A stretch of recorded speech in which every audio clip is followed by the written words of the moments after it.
Oi pessoal, tudo bom? Hoje nós vamos ver na nossa aula o arcadismo em Portugal e no Brasil. Vamos ver o seu contexto histórico, as características gerais do arcadismo, autores portugueses e autores brasileiros. Por que arcadismo e neoclassicismo? Bem, começo pelo mais simples, neoclassicismo.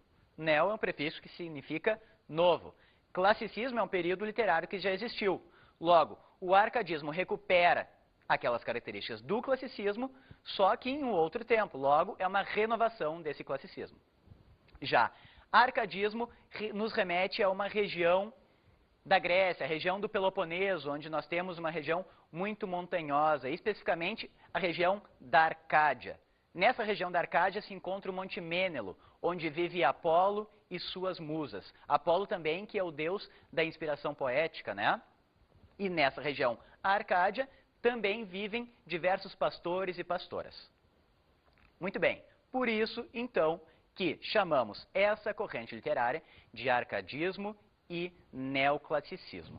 Vamos agora ao contexto histórico em que se insere o neoclassicismo. Bem, o arcadismo ou neoclassicismo, que a partir de agora eu só vou chamar de arcadismo para ficar mais claro, acontece durante o século XVIII. Durante esse período, temos um aumento da burguesia e um aumento do poder econômico dessa burguesia devido ao comércio ultramarino que eles tinham o comando e devido também à grande quantidade de estabelecimentos bancários que eles também eram donos. Temos ainda o começo de um descrédito na religião. A influência da religião vai diminuindo cada vez mais, cedendo espaço ao racionalismo. O que acontece também é uma grande influência do pensamento burguês.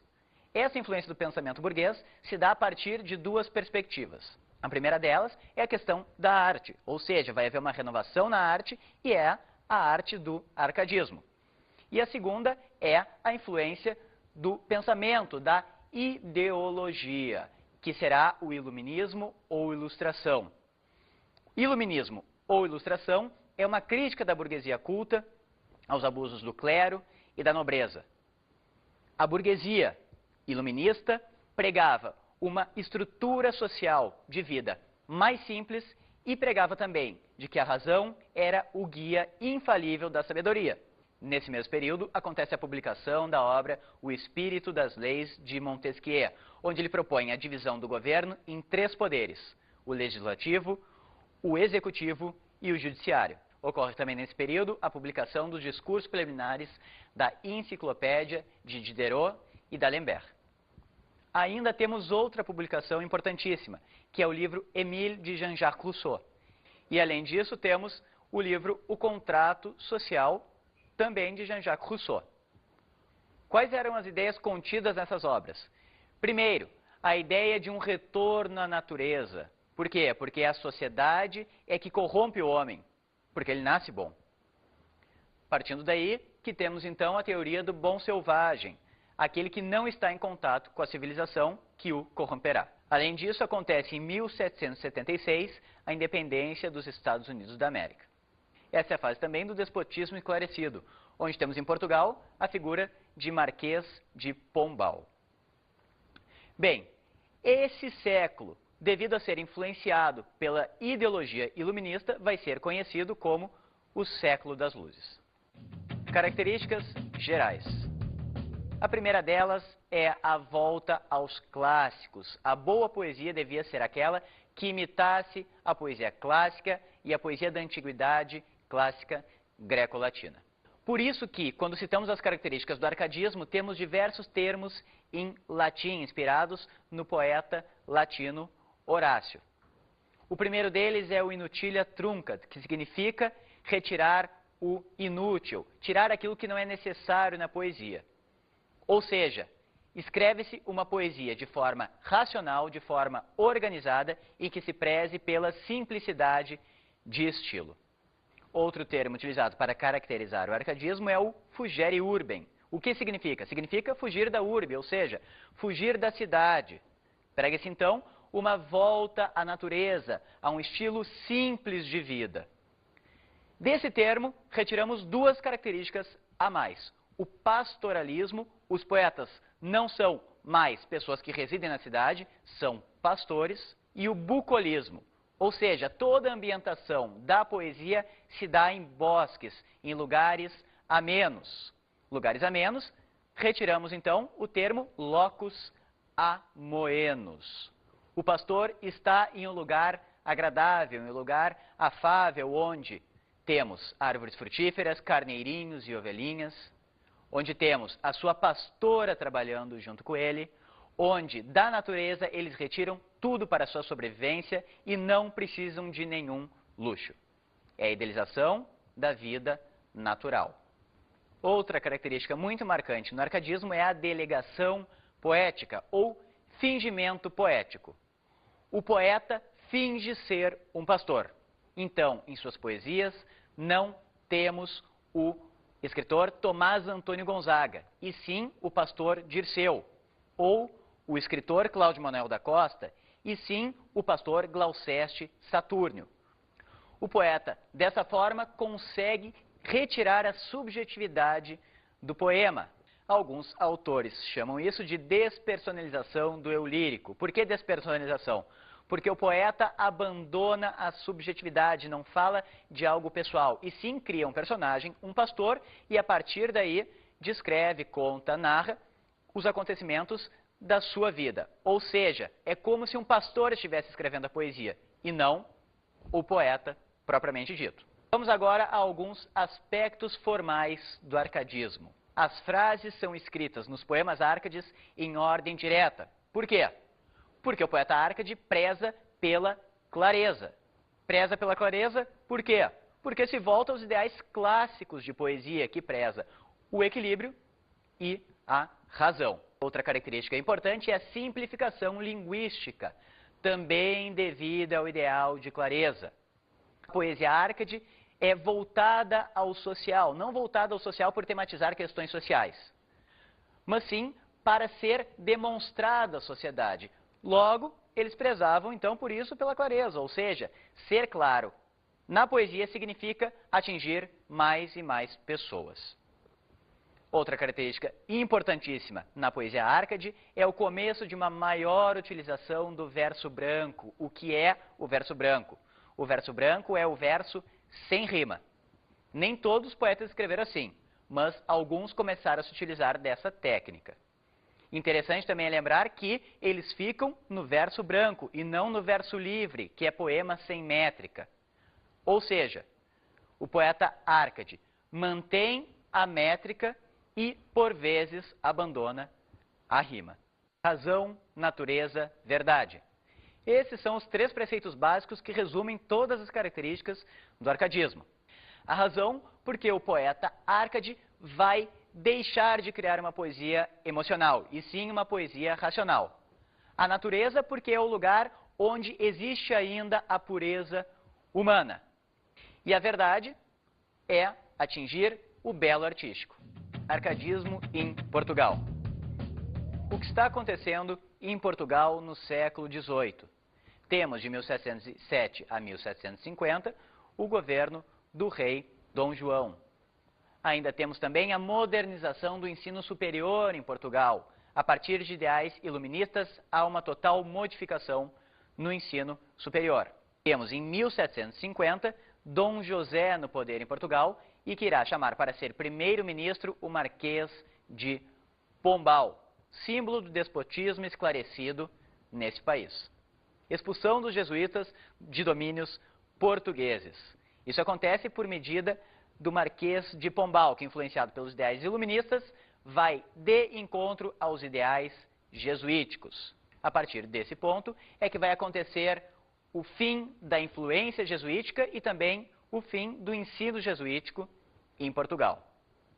Vamos agora aos autores portugueses. Manuel Maria do Bocage. Manuel Maria do Bocage vai produzir poesia Árcade, porém sentimentalista, uma poesia de tom confessional, emotiva, onde o desespero vai ser a sua motivação para pensar que a morte é a solução dos seus problemas. Essas características não vão muito de acordo com a estética Árcade, que preza pelo equilíbrio e pela razão. O que temos na poesia dele é muitas vezes um pré-romantismo, aquela ideia de exacerbamento dos sentimentos, em alguns momentos está presente na poesia de Manuel Maria do Bocage. Porém, a gente não pode se enganar. Ele é Árcade por um motivo principal. Ele consegue conter os seus sentimentos, a sua emoção, a partir da razão. Então, o que temos? Temos razão como sinônimo de equilíbrio e emoção como sinônimo de desequilíbrio. A razão ainda consegue filtrar os sentimentos de Manuel Maria do Bocage, a ponto de podermos ainda classificá-lo como um poeta Árcade. Mas não está errado, em alguns momentos, em alguns de seus poemas, o classificarmos como pré-romântico. O importante é salientar que não é um poeta romântico. Bem, os principais temas de Manuel Maria do Bocage se relacionam ao amor, à questão da amada, à questão da sua musa, à questão da sua pastora. Não esqueçamos que, como bom poeta Árcade, Manuel Maria do Bocage finge ser um pastor. Ele é o pastor Eumano Sadino. Eumano Sadino, porque, primeiro, Eumano é anagrama de Manuel, seu nome. E Sadino, porque provém do nome Sado, referente ao rio Sado.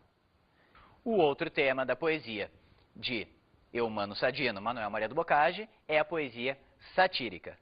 Quanto aos aspectos formais da poesia de Manuel Maria do Bocage, temos a forma do soneto. Manuel Maria do Bocage é um dos maiores sonetistas de língua portuguesa, juntamente com Luís Vaz de Camões e com Antério de Quental. O interessante do soneto é que é possível, nessa forma, fazer um contraste de ideias, um jogo de ideias. Funciona muito bem essa forma em poesias em que é revelado a emocionalidade do poeta. Lembre-se de que o soneto tem 14 versos, escrito em 2 quartetos e 2 tercetos finais. Arcadismo no Brasil, 1768 até 1808. O que está acontecendo nessa época? Primeiro, a gente terá a substituição do pensamento jesuítico pelos ideais iluministas, devido às reformas feitas por Marquês de Pombal, não esquecendo que o Brasil ainda é colônia de Portugal. Temos também a transição, a transferência do centro econômico que se encontrava no Nordeste para Minas Gerais e Rio de Janeiro. Em Minas Gerais temos a mineração, que ocasionará fenômenos importantíssimos para o desenvolvimento do arcadismo. Quais são? Temos, então, um desenvolvimento urbano maior devido a essa mineração. Com esse desenvolvimento urbano maior, surgirá uma nova classe, a classe média. A classe média que vai em busca do prestígio social. E como se atinge esse prestígio social? A partir da cultura. Então, haverá uma agitação cultural nova nesse meio. E se dará principalmente a partir dos saraus, onde diversas pessoas se encontravam para ler seus poemas, para tratar de cultura, para escutar música. Os saraus funcionam aí como um meio de ligação, como um meio de diálogo na sociedade. Em 1789, temos a Inconfidência Mineira. Alguns poetas árcades participaram da Inconfidência, de uma forma não muito relevante, mas participaram. Dentre eles temos Cláudio Manuel da Costa e Tomás Antônio Gonzaga. É nesse período também que temos as obras de Antônio Francisco Lisboa, o Aleijadinho. Toda a sua produção se dá nessa fase do arcadismo. Mas se lembrando, o Aleijadinho não é um artista árcade. Aleijadinho faz obras barrocas. E, importantíssimo, no arcadismo é nos lembrarmos de que a partir desse momento em que se forma um sistema literário. O que é esse sistema literário? É a relação do autor, da obra e do público. É o momento em que o autor vai produzir uma obra, essa obra vai chegar até um público, o público emitirá a sua opinião e o autor novamente produzirá uma obra a partir do gosto do público. Ou seja, o nascimento dessa relação entre autor e público se dá no arcadismo. Terá o seu ponto de autodesenvolvimento no romantismo, com os folhetins. Mas a origem de tudo, desse sistema literário, se dá no Brasil com o arcadismo. Cláudio Manuel da Costa. Cláudio Manuel da Costa é o iniciador do arcadismo no Brasil. Em 1768, ele publica o seu livro Obras, que contém diversos sonetos, e funda a Arcádia Ultramarina, inspirada na Arcádia Lusitana, que eram grupos literários que discutiam literatura e faziam literatura. Cláudio Manuel da Costa é um poeta de transição na literatura brasileira. Transição do barroco para o arcadismo. Não o classificamos como barroco simplesmente pelo fato de que ele consegue conter suas emoções a partir da razão. Mas o definimos como um poeta emocionalmente barroco e racionalmente árcade. Os temas tratados na sua obra são o sofrimento amoroso, e nesse sofrimento amoroso ele relaciona com a brevidade da vida, e devido a essa brevidade é que há o sofrimento amoroso, e aí entra-se na questão do carpe diem, né? Literalmente sorver a vida, aproveitar o momento antes que a velhice chegue. Temos também a reflexão existencial, e nessa reflexão existencial é muito importante o uso de uma imagem constante nesses poemas, que é o símbolo da penha. Penha nada mais é do que a pedra, do que a rocha. E o seu questionamento é o seguinte: como ele, Cláudio Manuel da Costa, que nasceu em Mariana, uma região rochosa, extremamente cheia de pedras, de penhas, pode ter um coração tão terno? E aí se estabelece o contraste. Contraste que é uma característica do barroco, entre ternura e dureza, mas tratado de forma racional, de forma que busca o equilíbrio e a simplicidade estilística. Por isso, poesia árcade. Outro tema da poesia de Cláudio Manuel da Costa é a apologia da vida simples. O poeta pregará a volta à natureza, mas se lembre que as características do arcadismo se situavam à volta à natureza, falando do bucolismo, a questão de bosques. Em Cláudio Manuel da Costa é diferente. A natureza que ele prega à volta é uma natureza com um aspecto semelhante à da sua cidade natal, Mariana.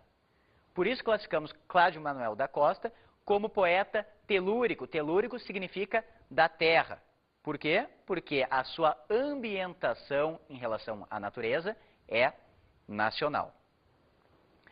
Bem, Cláudio Manuel da Costa, além de escrever sonetos, escreveu um poema épico, com uma importância um pouco menor que os seus sonetos, mas é interessante a gente citar aqui o poema épico Vila Rica, que trata da fundação de Vila Rica, atual Ouro Preto. Porém, saliento a vocês, a principal forma poética de Cláudio Manuel da Costa é o soneto, um dos maiores sonetistas da poesia brasileira. Tomás Antônio Gonzaga, um típico árcade. Por quê? Porque ele é o poeta que consegue ter o equilíbrio entre razão e emoção. A principal obra de Tomás Antônio Gonzaga é Marília de Dirceu, inspirado no seu caso amoroso que teve com a jovem Maria Doroteia de Seixas.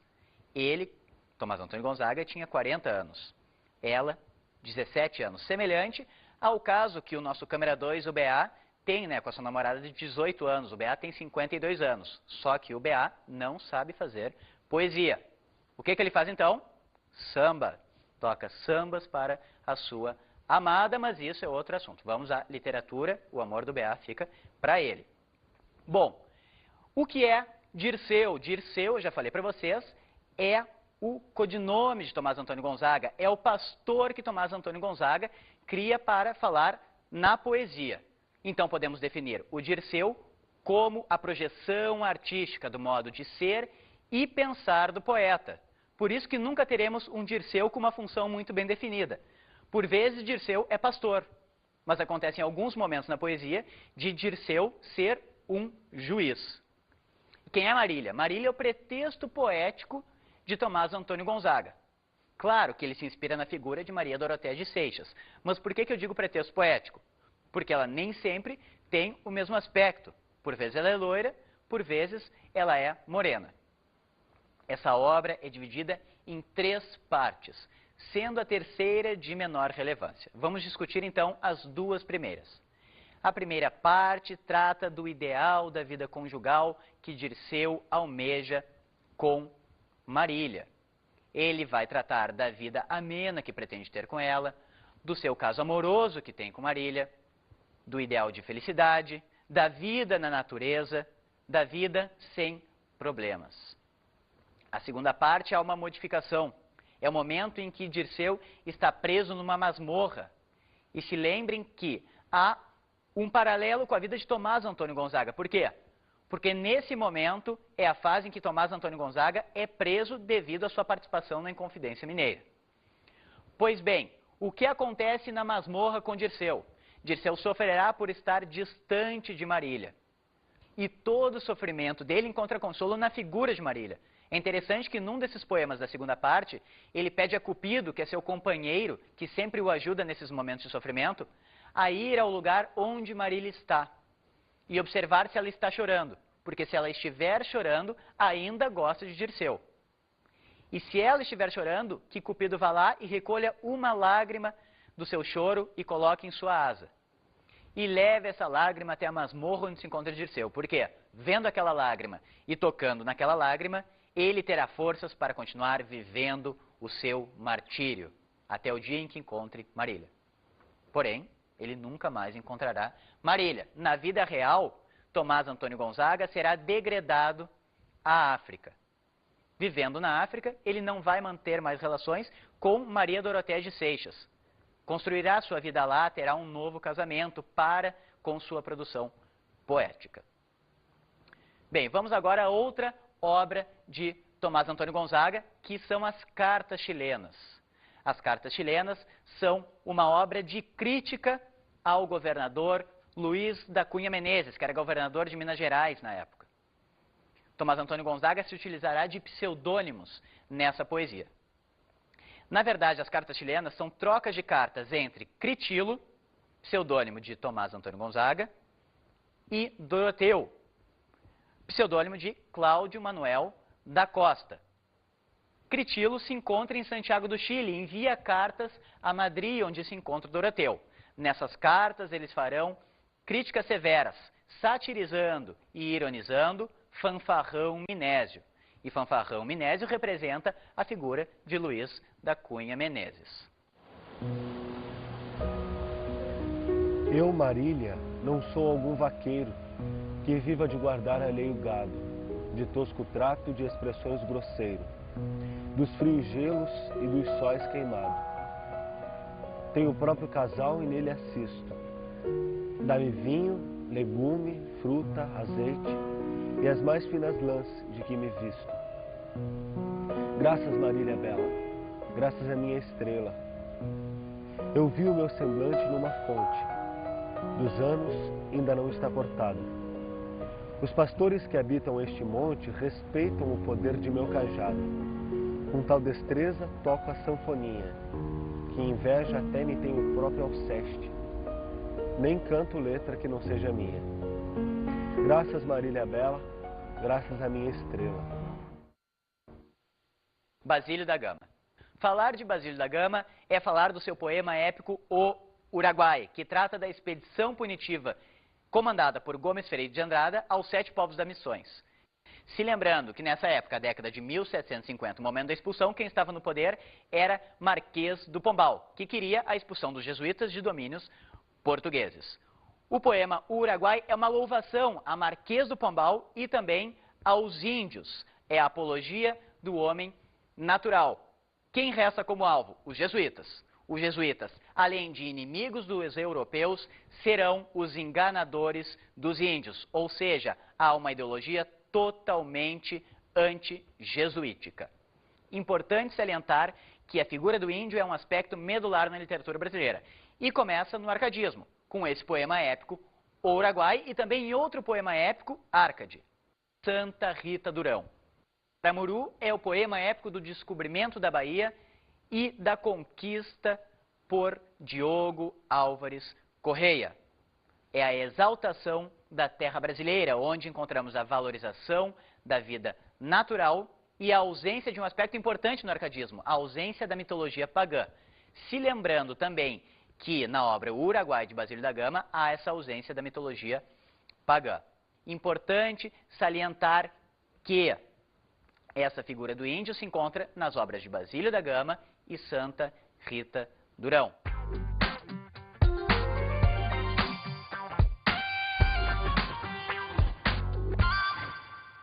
Como dica de hoje, eu recomendo que vocês assistam ao filme Tiradentes, de Oswaldo Caldeira, e Os Inconfidentes, de Joaquim Pedro de Andrade. Isso aí, gurizada, foi um prazer e até uma próxima.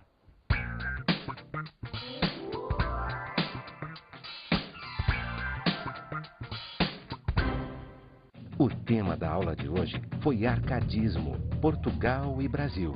Hoje vimos o arcadismo em Portugal e no Brasil, o porquê de arcadismo e neoclassicismo, seu contexto histórico, suas características, autores e obras.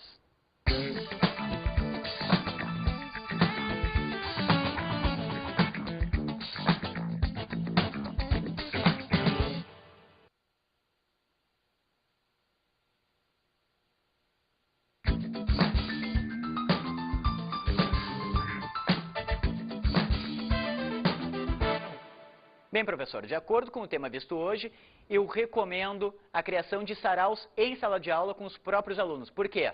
Porque a partir daí eles vão conseguir ter uma noção do que é a relação autor, obra, público e também a questão do contexto histórico, no momento em que eu falei da agitação cultural e da busca de prestígio social a partir da cultura, né? A partir da criação de poemas, a partir do contato com o público.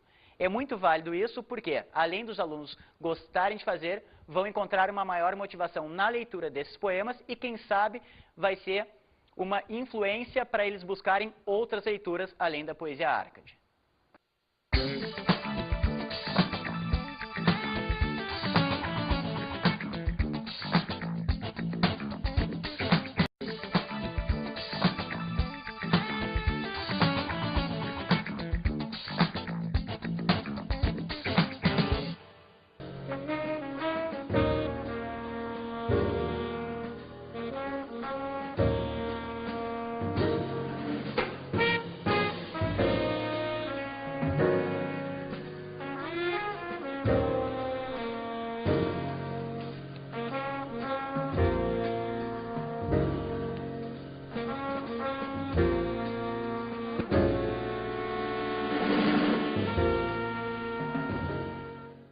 Oi pessoal, tudo bom? Hoje nós vamos ver na nossa aula o arcadismo em Portugal e no Brasil. Vamos ver o na religião. A influência da religião vai diminuindo cada vez mais, cedendo espaço ao racionalismo.